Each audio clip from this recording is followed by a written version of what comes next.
ಕೇರಳದಲ್ಲಿ ನಿಗೂಢವಾಗಿ ಬೆಚ್ಚಗಿನ ಶುದ್ಧ ನೀರಿನಲ್ಲೇ ವ್ಯಾಪಿಸ್ತಾ ಇರುವ ಮೆದುಳು ತಿನ್ನುವ ಅಮೀಬಾ ಸೋಂಕಿಗೆ ಇಲ್ಲಿವರೆಗೂ 19 ಮಂದಿ ಬಲಿಯಾಗಿದ್ದಾರೆ. ಹೌದು, ಹೆಚ್ಚಿನ ಮರಣ ಪ್ರಮಾಣವನ್ನ ಹೊಂದಿರುವ PAM ಸೋಂಕು ಹೆಚ್ಚಳವಾಗ್ತಾ ಇರುವುದು ಸಾಂಕ್ರಾಮಿಕ ರೋಗ ತಜ್ಞರನ್ನ ಆತಂಕಕ್ಕೊಳಪಡಿಸಿದೆ. ಈ ಕುರಿತ ಒಂದು ವರದಿ ಎಲ್ಲಿದೆ ನೋಡಿ.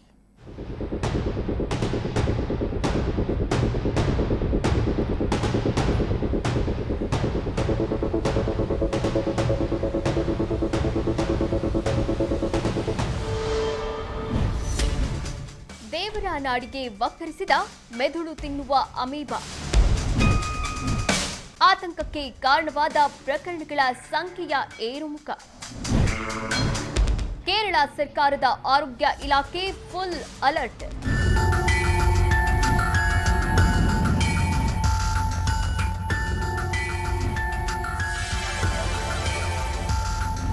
ಕೇರಳಕ್ಕೆ ವಕ್ಕರಿಸಿರುವ ಮೆದುಳು ತಿನ್ನುವ ಅಮೀಬಾ ಸೋಂಕು ರಾಜ್ಯಾದ್ಯಂತ ಆತಂಕಕ್ಕೆ ಕಾರಣವಾಗಿದ್ದು, ಈ ವರ್ಷದಲ್ಲಿ ಈವರೆಗೆ ಈ ಮಾರಣಾಂತಿಕ ಸೋಂಕಿಗೆ 19 ಮಂದಿ ಪ್ರಾಣ ಕಳೆದುಕೊಂಡಿದ್ದಾರೆ. ಇದೇ ಹಿನ್ನೆಲೆಯಲ್ಲಿ ರಾಜ್ಯದ ಆರೋಗ್ಯ ಇಲಾಖೆ ತೀವ್ರ ಕಟ್ಟೆಚ್ಚರ ವಹಿಸಿದೆ. ಪ್ರೈಮರಿ ಅಮೀಬಿಕ್ ಮೆನಿಂಗೋಎನ್ಸೆಫಾಲಿಟಿಸ್ ಅಥವಾ PAM ಎಂದು ಕರೆಯಲ್ಪಡುವ ಈ ಮೆದುಳು ಸೋಂಕು ನೆಗೇರಿಯಾ ಫೌಲಿರಿ ಎಂಬ ಅಮೀಬಾದಿಂದ ಹರಡಿ ಮಾರಣಾಂತಿಕವಾಗಿ ಇದು ಪರಿಣಮಿಸಲಿದೆ. PAM ಹೇಗೆ ಹರಡುತ್ತದೆ ಎನ್ನುವುದು ಗೊತ್ತಾ? ಸಾಂಕ್ರಾಮಿಕ ರೋಗಶಾಸ್ತ್ರಜ್ಞರನ್ನೇ ಆತಂಕಕ್ಕೊಳಪಡಿಸಿದ ಸೋಂಕು. ಹೌದು, ಈ ವರ್ಷ ಕೇರಳದಲ್ಲಿ 69 PAM ಪ್ರಕರಣಗಳು ದೃಢಪಟ್ಟಿದ್ದು 19 ಜನರು ಸಾವನ್ನಪ್ಪಿದ್ದಾರೆ. ಕಳೆದ ಕೆಲವು ವಾರಗಳಿಂದ ಸಾವುಗಳ ಸಂಖ್ಯೆ ಏರಿಕೆಯಾಗುತ್ತಲೇ ಇದೆ. ಇದು ಗಂಭೀರ ಸಾರ್ವಜನಿಕ ಆರೋಗ್ಯಕ್ಕೆ ದೊಡ್ಡ ಸವಾಲಾಗಿ ಪರಿಣಮಿಸಿದೆ ಎಂದು ರಾಜ್ಯ ಆರೋಗ್ಯ ಪರಿಗಣನೆ ಮಾಡಿದ್ದು, ಕೇರಳ ಸರ್ಕಾರದ ಆರೋಗ್ಯ ಇಲಾಖೆಯ ಸಚಿವೆ ವೀಣಾ ಜಾರ್ಜ್ ಎಚ್ಚರಿಕೆ ವಹಿಸುವಂತೆ ಸೂಚನೆ ನೀಡಿದ್ದಾರೆ. ಕಳೆದ ವರ್ಷದಂತೆ ಈ ಬಾರಿ ಒಂದೇ ನೀರಿನ ಮೂಲಕ್ಕೆ ಸಂಬಂಧಿಸಿದ ಪ್ರಕರಣಗಳು ಕಂಡುಬರುತ್ತಿಲ್ಲ.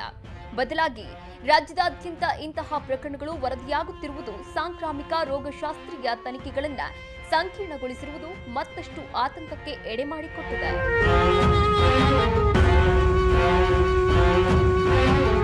ಕೇರಳ ಸರ್ಕಾರ ಹೇಳುವ ದಾಖಲೆಗಳ ಪ್ರಕಾರ PAM ನೇರವಾಗಿ ನರಮಂಡಲದ ಕೇಂದ್ರದ ಮೇಲೆಗೆ ಬಹಳ ಗಂಭೀರ ಪರಿಣಾಮ ಬೀರುತ್ತದೆ.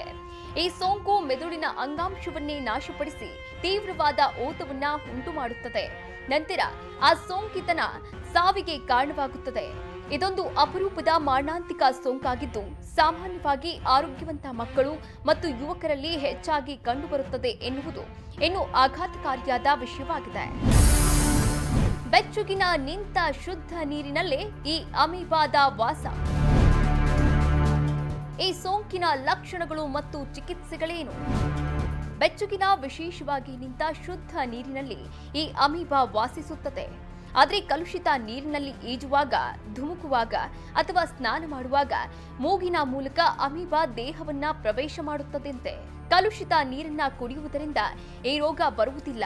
ಅಲ್ಲದೆ ಇದು ಒಬ್ಬರಿಂದೊಬ್ಬರಿಗೆ ಹರಡುವ ಸೋಂಕು ಕೂಡ ಅಲ್ಲ.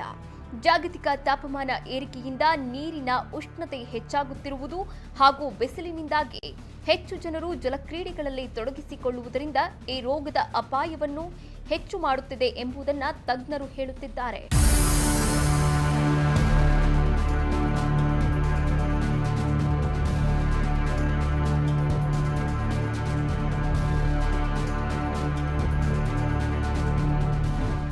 ಬ್ಯಾಕ್ಟೀರಿಯಾದಿಂದ ಬರುವ ಮೆನಿಂಜೈಟಿಸ್ನಂತೆಯೇ ಇರುತ್ತವೆ. ತಲೆನೋವು, ಜ್ವರ, ವಾಕರಿಕೆ ಮತ್ತು ವಾಂತಿ ಪ್ರಮುಖ ಲಕ್ಷಣಗಳಾಗಿವೆ. ಸೋಂಕಿನ ಲಕ್ಷಣಗಳು 1 ರಿಂದ 9 ದಿನಗಳ ನಡುವೆ ಕಾಣಿಸಿಕೊಳ್ಳಬಹುದು. ರೋಗವನ್ನು ಬೇಗನೆ ಪತ್ತೆ ಹಚ್ಚಲು ವಿಫಲವಾದರೆ ಮೆದುಳಿನ ಊತವು ವೇಗವಾಗಿ ಹೆಚ್ಚಾಗಿ ಸಾವಿಗೆ ಕಾರಣವಾಗುತ್ತದೆ. ಆರಂಭಿಕ ಹಂತದಲ್ಲಿ ರೋಗವನ್ನು ಪತ್ತೆ ಹಚ್ಚುವುದು ಚಿಕಿತ್ಸೆಗೆ ಅತ್ಯಂತ ನಿರ್ಣಾಯಕವಾಗಿದೆ.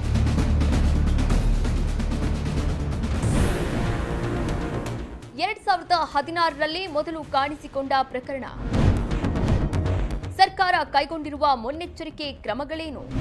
ಕೇರಳದಲ್ಲಿ 2016ರಲ್ಲಿ ಮೊದಲ PAM ಪ್ರಕರಣ ವರದಿಯಾಗಿತ್ತು. 2023ರವರೆಗೆ ಕೇವಲ 8 ಪ್ರಕರಣಗಳು ದೃಢಪಟ್ಟಿದ್ದವು. ಆದರೆ ಕಳೆದ ವರ್ಷ 36 ಪ್ರಕರಣಗಳು ಮತ್ತು 9 ಸಾವುಗಳು ವರದಿಯಾಗಿದ್ದವು. ಈ ವರ್ಷ ಪ್ರಕರಣಗಳ ಸಂಖ್ಯೆ ದ್ವಿಗುಣಗೊಂಡಿದೆ. ಸೋಂಕು ಹರಡುವುದನ್ನು ತಡೆಯಲು ಕೊಳಗಳು ಮತ್ತು ಕೆರೆಗಳಂತಹ ಸಂಸ್ಕರಿಸಿದ ಅಥವಾ ನಿಂತ ಶುದ್ಧ ನೀರಿನಲ್ಲಿ ಈಜುವುದನ್ನು ಅಥವಾ ಸ್ನಾನ ಮಾಡುವುದನ್ನು ತಪ್ಪಿಸುವಂತೆ ಜನರಿಗೆ ಸಲಹೆ ನೀಡಲಾಗಿದೆ. ಈಜುಗಾರರು ಮೂಗಿಗೆ ಕ್ಲಿಪ್ಗಳನ್ನು ಬಳಕೆ ಮಾಡಬೇಕು ಮತ್ತು ಬಾವಿಗಳು ಹಾಗೂ ನೀರಿನ ಟ್ಯಾಂಕ್ಗಳನ್ನು ಸರಿಯಾಗಿ ಸ್ವಚ್ಛಗೊಳಿಸಿ ಕ್ಲೋರಿನೇಷನ್ ಮಾಡಲು ಸೂಚನೆ ನೀಡಲಾಗಿದೆ. ಸೋಂಕಿನ ಲಕ್ಷಣಗಳು ಕಂಡುಬಂದರೆ ತಕ್ಷಣ ವೈದ್ಯಕೀಯ ಚಿಕಿತ್ಸೆ ಪಡೆಯುವಂತೆ ಆರೋಗ್ಯ ಇಲಾಖೆ ಜನರಲ್ಲಿ ಮನವಿ ಮಾಡಿದೆ. Bureau report, Karnataka news beat, Bengaluru.